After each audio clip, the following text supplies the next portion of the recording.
Bonjour, j'espère que vous allez bien, j'espère que vous êtes en santé, moi je me porte bien.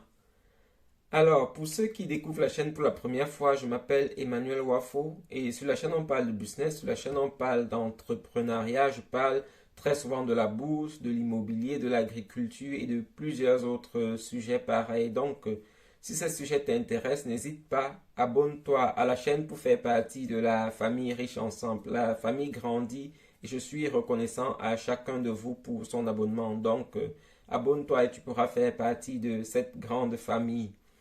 Alors, je voudrais rappeler déjà pourquoi j'ai créé cette chaîne. J'ai créé cette chaîne parce que je me suis rendu compte que beaucoup d'Africains que j'avais autour de moi avaient toujours des situations précaires.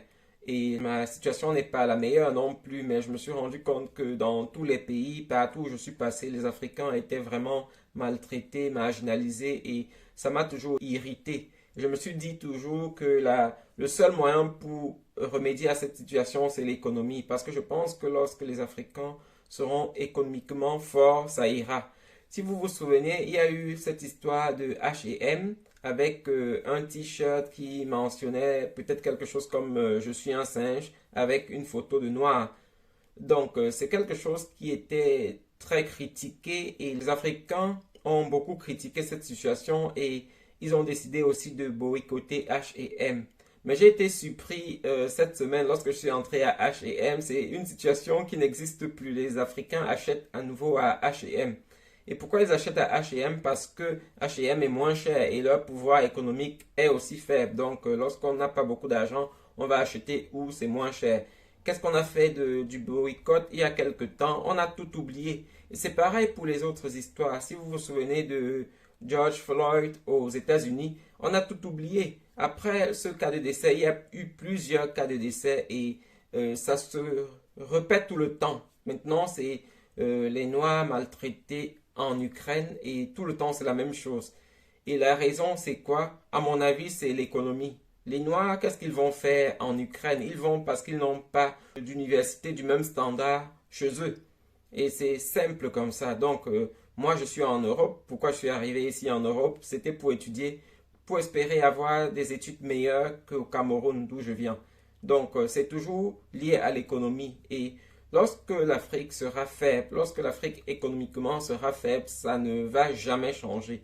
Moi, je ne signe plus les pétitions. Je travaille pour me développer personnellement et j'essaie aussi de motiver les personnes autour de moi pour qu'ils travaillent et qu'ils deviennent riches. J'ai décidé de ne plus signer les pétitions contre le racisme parce que je crois que ça ne va rien changer.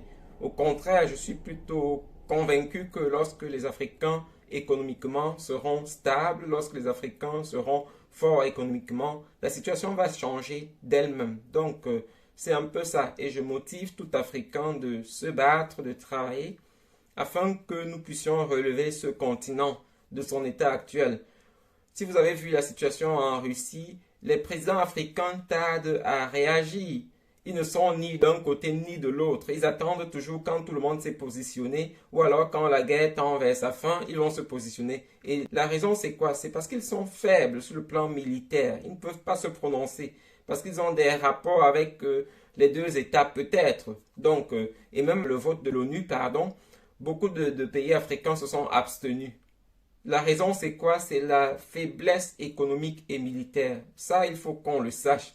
Et tout ça ne peut changer que lorsque les Africains vont vraiment être forts sur le plan économique. Donc, c'est ce que je prône ici sur la chaîne, c'est ce que j'essaie de faire. J'essaie de motiver chacun, essayer de travailler vraiment pour améliorer votre situation.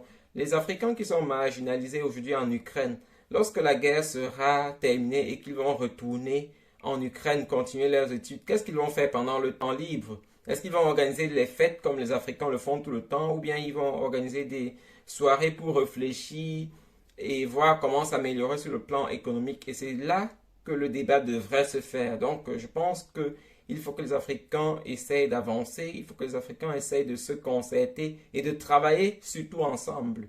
Vous avez vu en Ukraine, on ne sépare pas ceux qui viennent du Cameroun, ceux qui viennent du Ghana, c'est les Africains et c'est les Noirs en général. Donc même certains Indiens qui sont noirs se retrouvent dans la même situation. Donc je pense que ceci ne va cesser que lorsque les Africains vont pouvoir se prendre en charge sur le plan économique. La situation de H&M dont je parlais aujourd'hui, depuis qu'elle s'est posée, il n'y a aucune société africaine qui est venue s'installer en Allemagne ici pour vendre des t-shirts aussi. Je pense que s'il y avait des sociétés africaines qui auraient fait ça, les Africains seraient poussés à aller vers ces sociétés-là. Au moins là-bas, on n'est pas discriminé.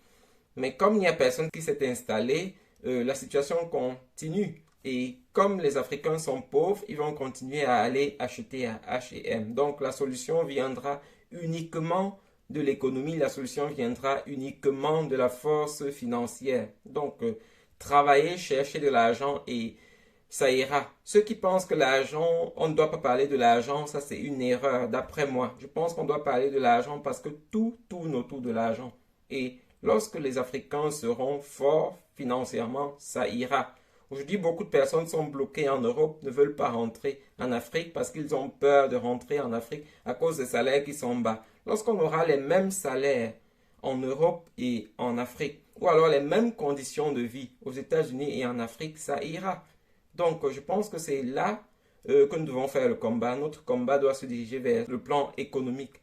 Donc, lorsque ça ira sur le plan économique, tout sera résolu, il n'y aura plus de racisme. Là, je suis convaincu. Même s'il y en a, ce ne sera plus à la hauteur qu'on connaît aujourd'hui. Donc, c'est tout ce que je voulais partager avec vous ce matin. Merci d'avoir écouté. Merci de partager ce message avec vos amis. Et ainsi, on pourra atteindre un bon nombre de personnes. Ainsi, on pourra motiver les personnes à devenir riches et à améliorer leur situation économique, ce qui changera la donne sur le plan social, sur le plan de comment les autres nous voient. C'est un peu ça. Alors, donc, c'était tout ce que je voulais partager avec vous.